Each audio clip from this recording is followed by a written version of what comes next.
You're listening to Two Bobs, conversations on the art of creative entrepreneurship with David C. Baker and Blair Enns.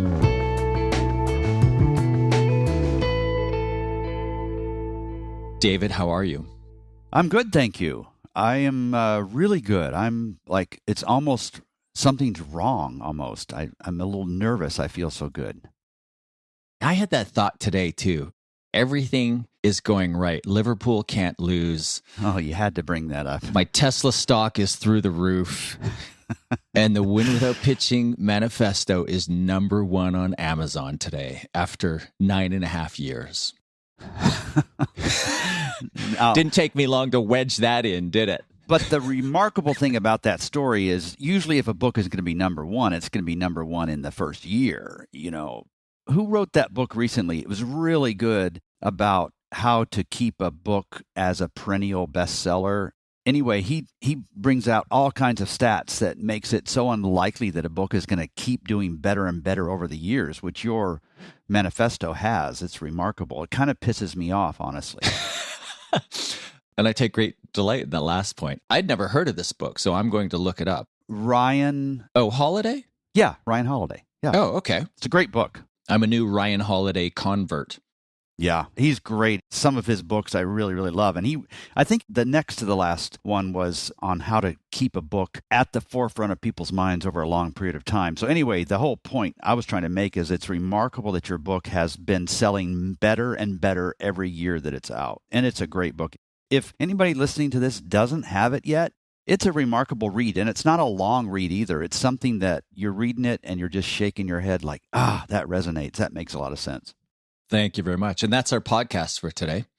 Yeah, right. No, it's not. We're actually talking about something completely different. We're talking about a topic that you and I have threatened to talk about for some time now, well over a year.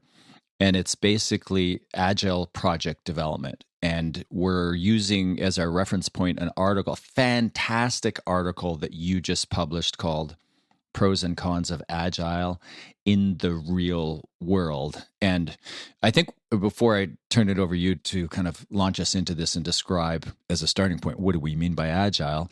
I'll just say that the reason it's taken us so long to get to a topic that we've promised to talk about for so long is somebody had to do all the heavy lifting. And I was waiting for you to do it, and you finally did it. So thank you for that. Yeah. And after we finish this podcast, people are going to say, you probably should have waited a little bit longer before you wrote this article, because we haven't really figured out everything, but we had enough questions that it was worth go ahead and publishing those anyway. And maybe we have a few answers. We'll see. But you were telling me before we hit record that this article has been out a week or so. It's already performing better than anything you've written in years. Yeah, I think because people have a lot of questions about that. And I've always had lots of questions about it, but I'm particularly fascinated about the overlap between Agile as a management method and pricing, how it combines with premium pricing, value pricing, the kind of stuff that you spend your life talking about and researching. And so it's a really natural topic for us to talk about. Let's get into it. Do you want to start by offering a definition? When we're saying agile, when you hear somebody say we're an agile shop, what do they mean by that? And is their meaning in line with kind of the original intent of the meaning? It's hard to tell because agile, I mean, if we just step back from this as a concept and just look at it as a word, it just means flexible, not rigid. And back in the early 2000s, I think it was 2001, the whole notion of agile as a management concept was around software development, which some key people in the industry felt like it was really broken, and it really was broken as well. And so their attempt was to refashion how this was done. And it was all entirely about software development. It wasn't until about 15 years after that, 2015, 2016, when the rest of the world outside of software development began to pay attention to this. And there were some big symposia, I guess you would say, some articles, Harvard Business Review, McKinsey, those were the two big players at the time, decided that the world was ready to think about Agile in a broader context, Agile in the sense of how to manage a company. The reasons that spurred the original movement and then the broader, larger movement were all the same. We're living in a very quickly evolving world. It's complex, it's ambiguous. We can't really see everything about it. There's some fog around it. We can't see too far ahead. And that's obvious and notable. But the second thing that really spurred this was this notion that we need to be more collaborative with our clients, which is something that our industry, the industry that you and I serve, has not realized until the last couple of decades. You can go back and watch Mad Men to see what I'm talking about. Before that, it wasn't collaborative at all. It's we're going to take a few ideas from you, the client, and we're going to ignore most of them while we nod our head, and then we're going to tell you what's in your best interests, and you either take it or you don't. That didn't last very long, obviously. And then there was the third reason, and that was just to focus on doing the best work possible. And the best work possible, the definition of that would change every week or every day, in fact. And so instead of just following this very rigid project path at the beginning, let's do what's in the client's best interest, even if we could not predict what that would be at the beginning. Then, as you start to see what that means, the implications spill over into all kinds of things. Like, how in the world are we going to price something? How are we going to write the specifications before we even start the work? But those challenges around Agile are what make Agile so powerful and so beautiful, because they're trying to solve the right problem. So Agile was really about approaching software development in a way that was more appropriate for a complex world that was difficult to predict, and it spread to other things as well. That's not a very compressed definition of Agile, but that's the essence of what that means. Oh, I think that's nicely stated.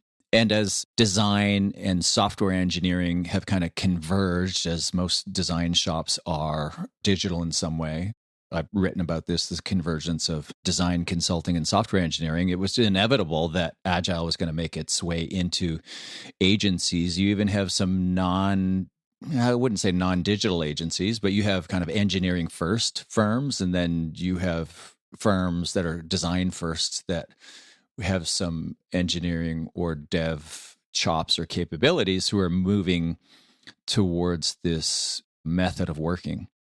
If you had to identify just a few key things about an Agile shop, are there some basics that would have to be in place for us to kind of reasonably consider them to be meeting this like label of Agile? Boy, that's something we could have a very long discussion about, because it really is a spectrum, right? I guess that the purest end of this spectrum, if a firm was really doing Agile, they would not be able to tell a client in advance exactly what the specifications were. They wouldn't be able to tell them what the total cost would be. What they could do is say, these are the people that will be working on the teams. And of course, Agile has their own words for all these things. These are the people who will be working, and this is what it costs you for every 2-week sprint, or however you want to divide that up.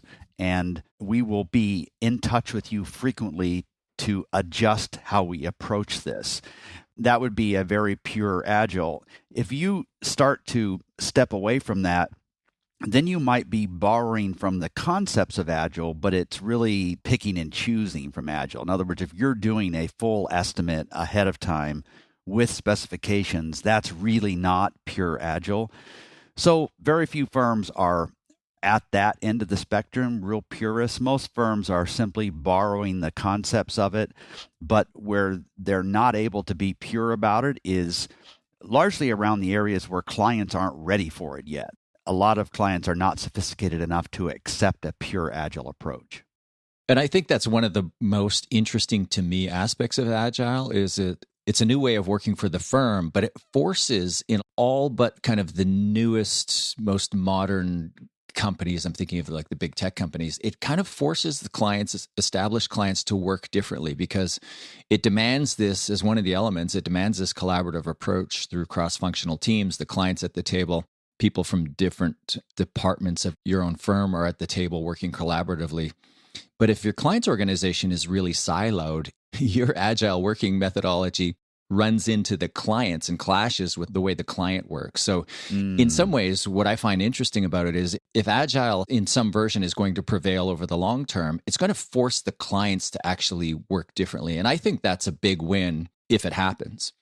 Yeah, that's so interesting. What else does it require? They have to not be in silos. They also have to have a really high degree of trust in the agency that they are doing their best every week. even though that looks different, we're being very flexible about what we do, but we really trust that the agency is doing their best, that nobody's sitting around. It goes on and on in terms of what it expects from both sides of the equation. You wrote about that, and I printed out the article old school and highlighted it and made some notes here. And I'll read the quote here. You say, Agile requires very sophisticated, trusting clients. And then you go on from there to talk about what you mean. But just that sentence, requires sophisticated, trusting clients. And then I wrote down the word ProcureCon, exclamation mark, exclamation mark. And what I mean by that, I've talked about this before. I was at this marketing procurement conference.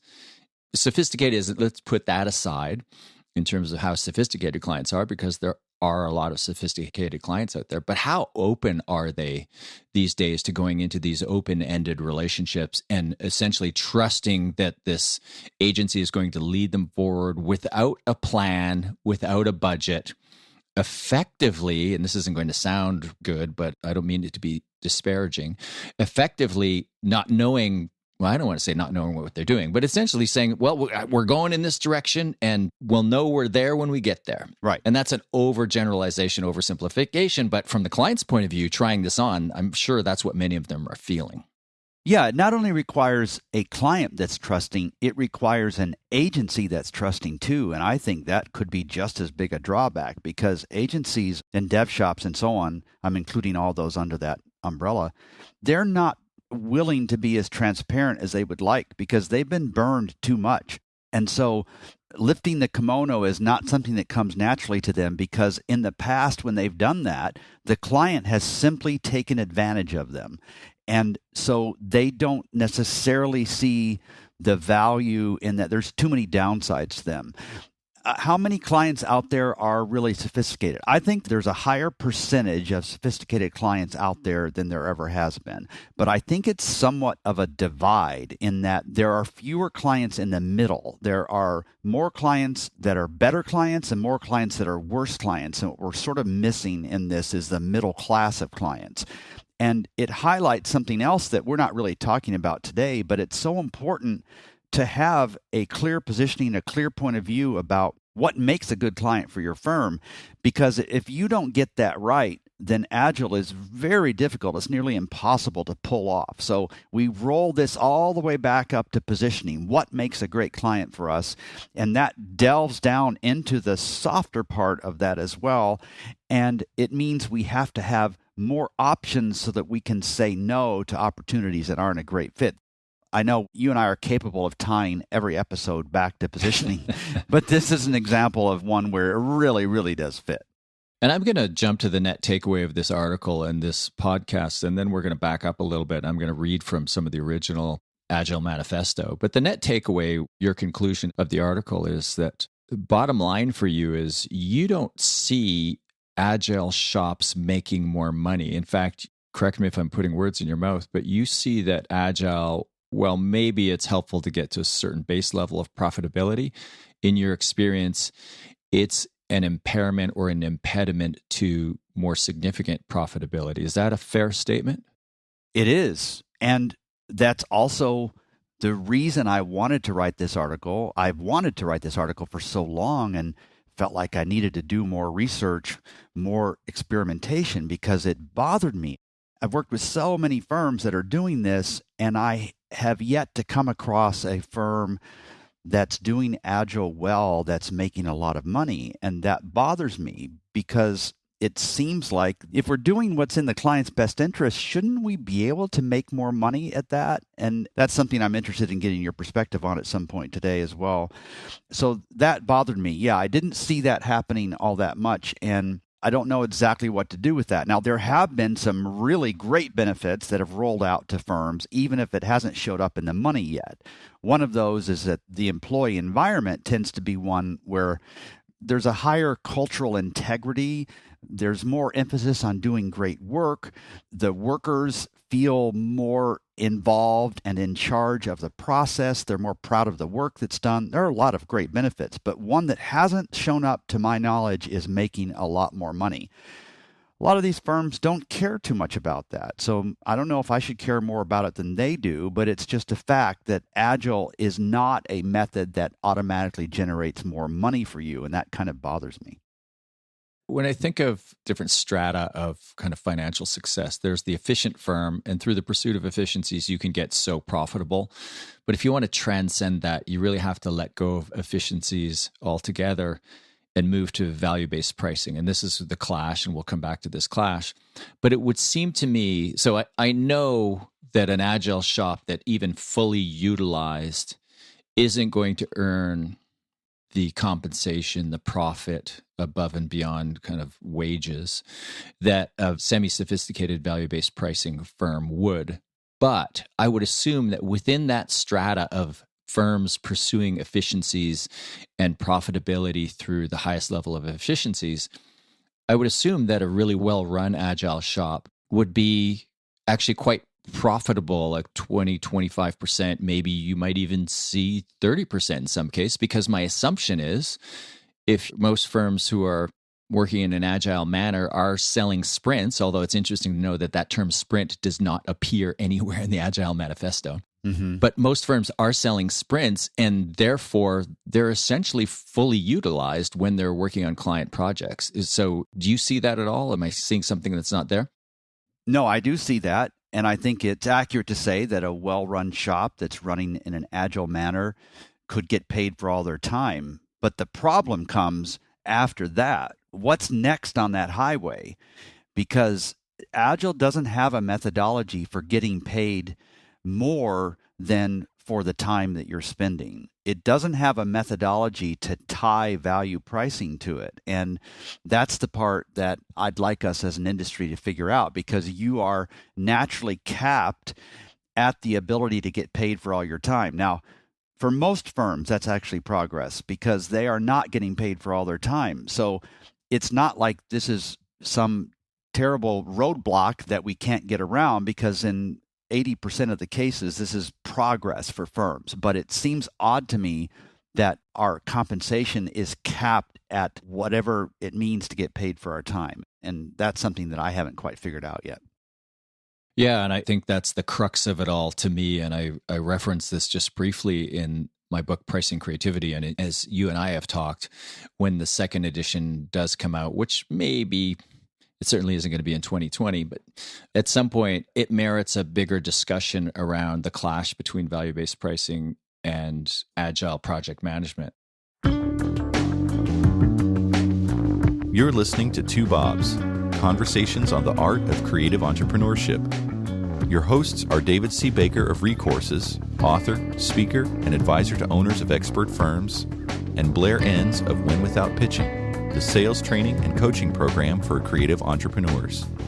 For more information, go to twobobs.com. If you find this podcast helpful, please help us by telling a friend and rating us on iTunes. Thank you. Now back to David and Blair.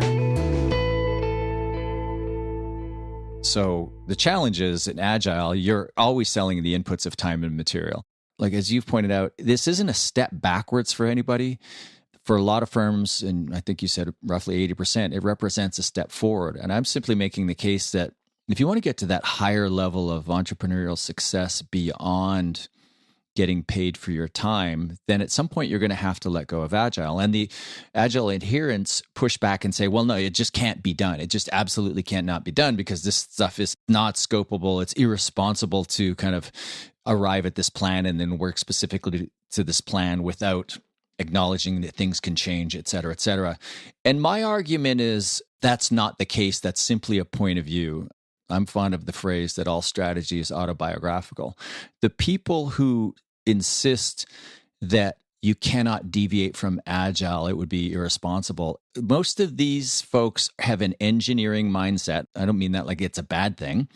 But what I mean is they're systematic, they're process-oriented, and it's really important to them to have kind of visibility into the future. And you might think, well, that kind of clashes with Agile because there is no visibility into the future.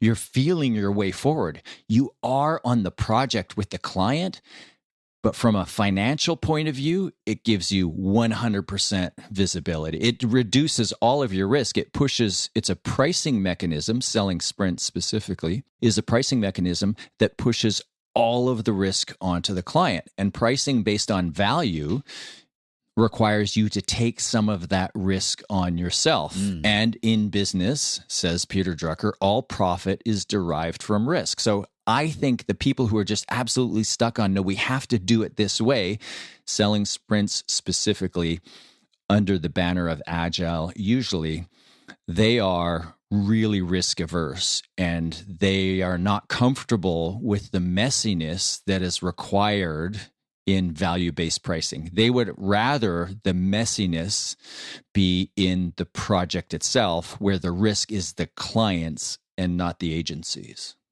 Yes, absolutely. That is the case. And these firms are almost universally operating from a point of not getting paid for their time because of a sloppy estimating process where they don't sufficiently cover themselves. And if they cover themselves so that they don't lose money in the project, then they have trouble getting clients to sign up for it.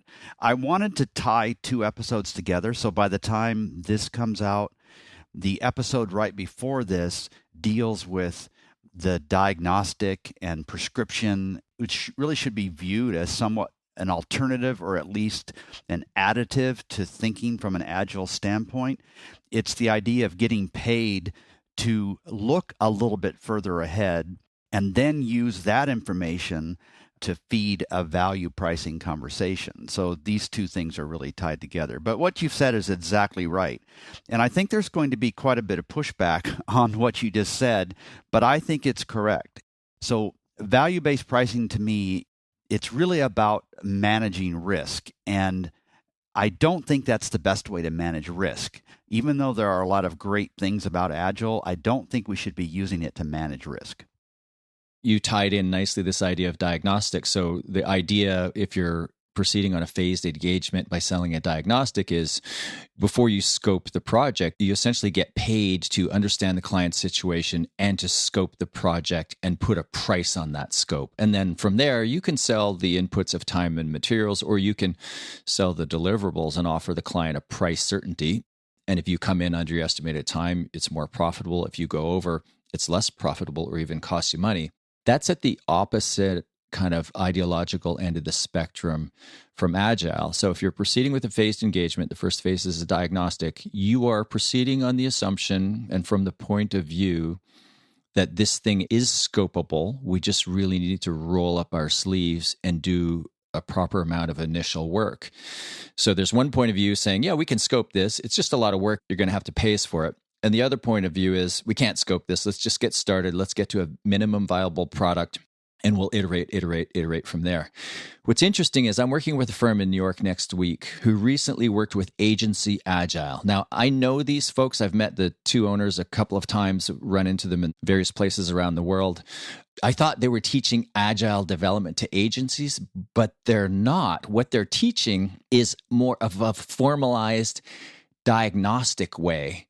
So they say it's not software Agile for agencies, it's something else. But what's interesting is the name has Agile in it, but it's really, their point of view is that other point of view that I just laid out, that this is scopable. You just need to have a rigorous methodology for scoping the project. And that's what they teach. So I think it's really interesting that there's an organization out there that's almost trying to bridge that gap by using the Agile word, but really teaching the other point of view. I kind of tend towards the other point of view. I think most projects are scopable, or I think it makes sense to actually proceed on that basis because you give your client some degree of price certainty, but then you have to be careful and sophisticated about scope creep. Really, the issue is scope creep. When you scope something out, when the client tries to change that scope, or your own people are just as often the culprits. They try to change the scope. Right. By not drawing a hard line with the client, that's when you run into trouble. So it does bring up the subject of change orders. You have to embrace change orders if you're going to work this way. But they are really two different points of view. And I think as people are listening to this, they identify with one point of view versus the other. Any thoughts on that? I'm just rambling now. I enjoy the rambling.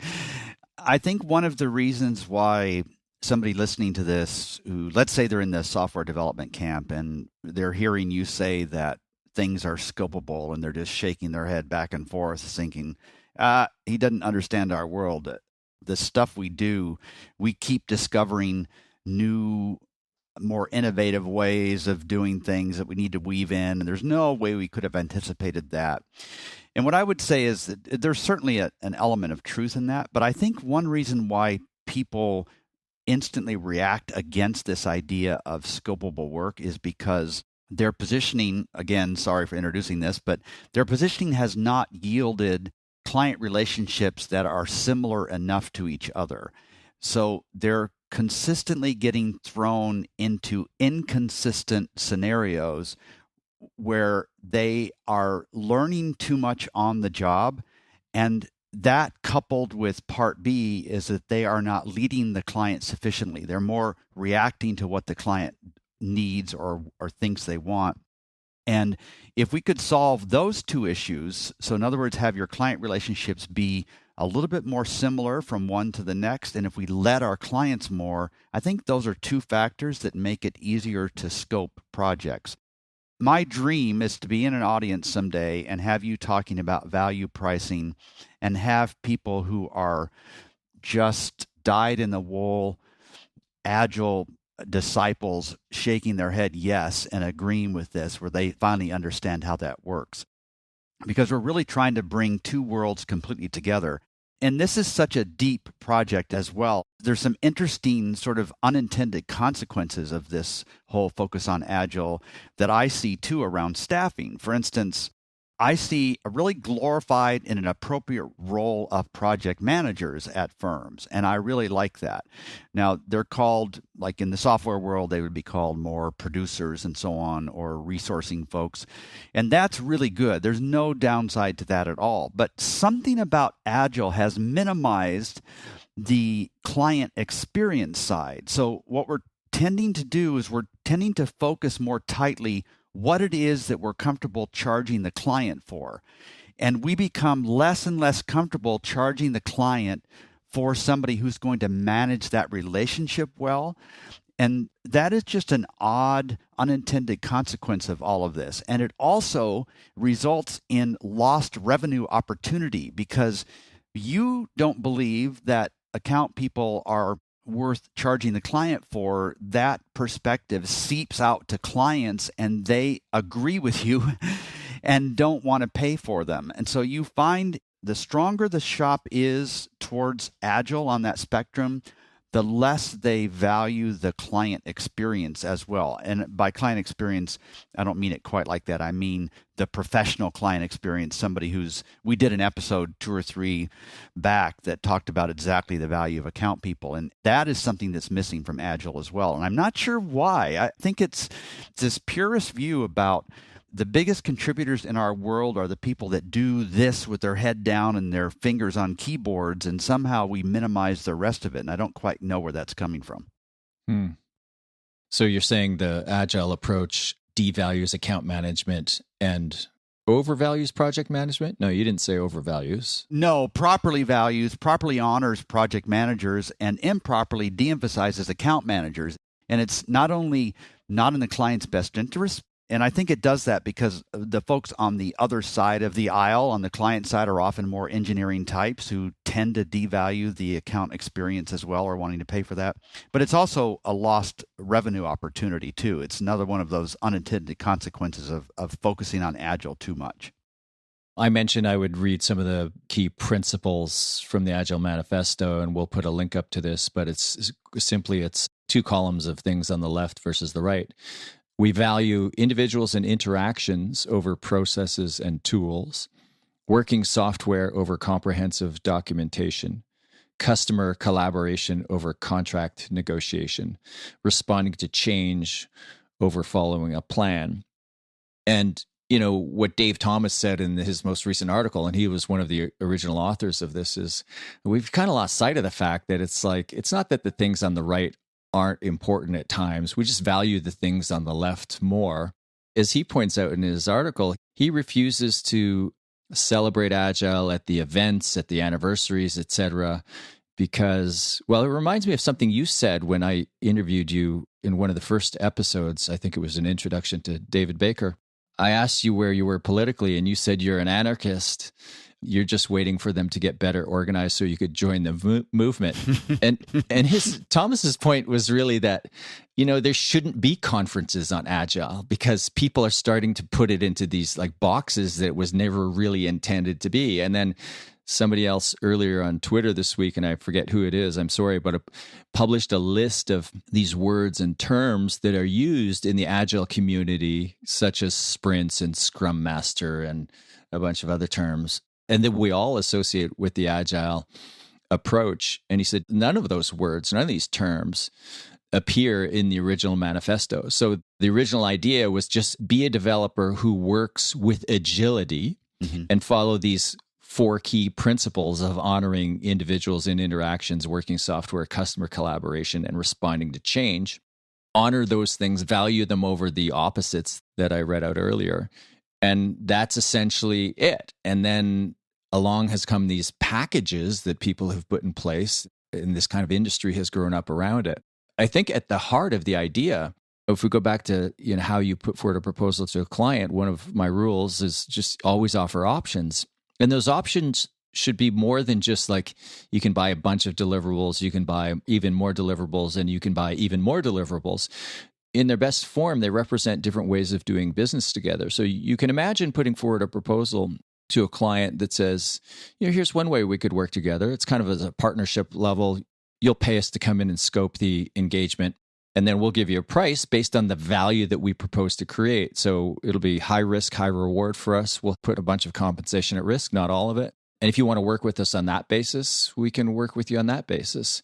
On the other end of the spectrum is we can just agree that this is messy and we're not going to be able to scope it out, and we're going to work together in an agile manner, and you're just going to pay us as we go, based on 2-week sprints of 3 to 5 person cross-functional teams.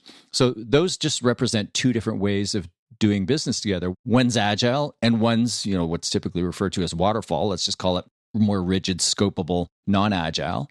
There are 2 different ways that you could work together. I don't understand why a firm couldn't put both of those ways in front of a client and let them choose. Right.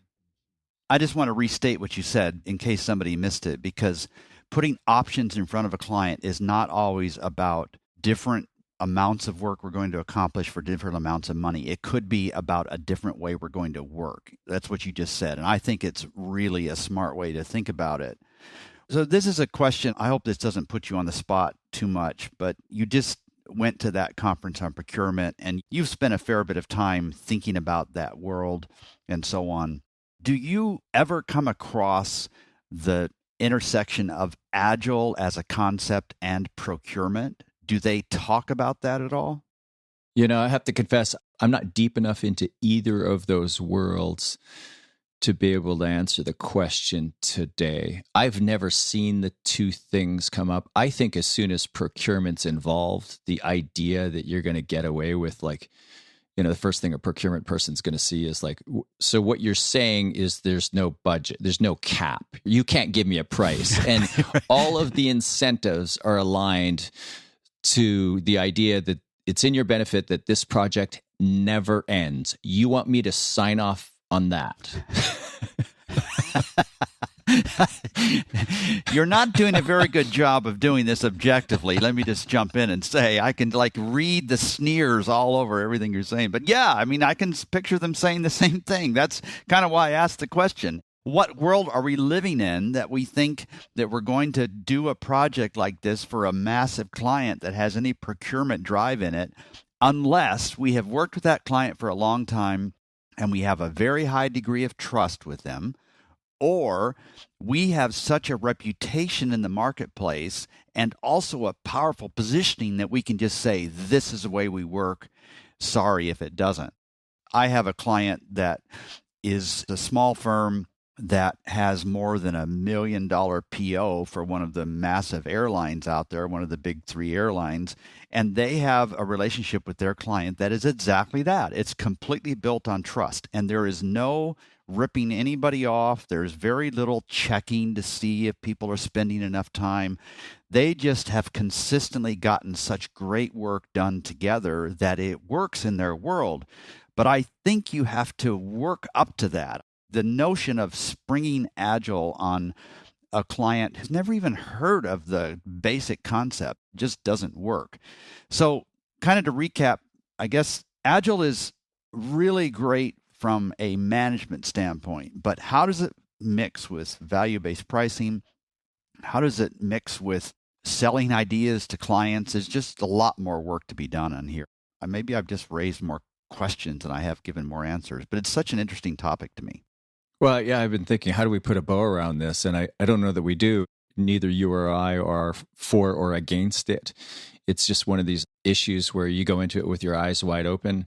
There are pros and cons. There are trade-offs. I think for a lot of firms, maybe it represents a step forward. Some other firms who've already gone far, they're going to find it to be a limiting factor. Just be aware of the trade-offs. I suspect we're going to come back to this topic at some point in the future as we hear from people about it, because it is a big topic these days. But I think this is a pretty good first start. So thank you for doing the yeoman's work on this. It was great just to be able to read your piece and then have this conversation with you about it. Yep. Thank you, Blair. It was fun. Thank you for listening to Two Bobs with David C. Baker and Blair Enns. Subscribe and learn more at twobobs.com. That's the number 2, BOBS.com.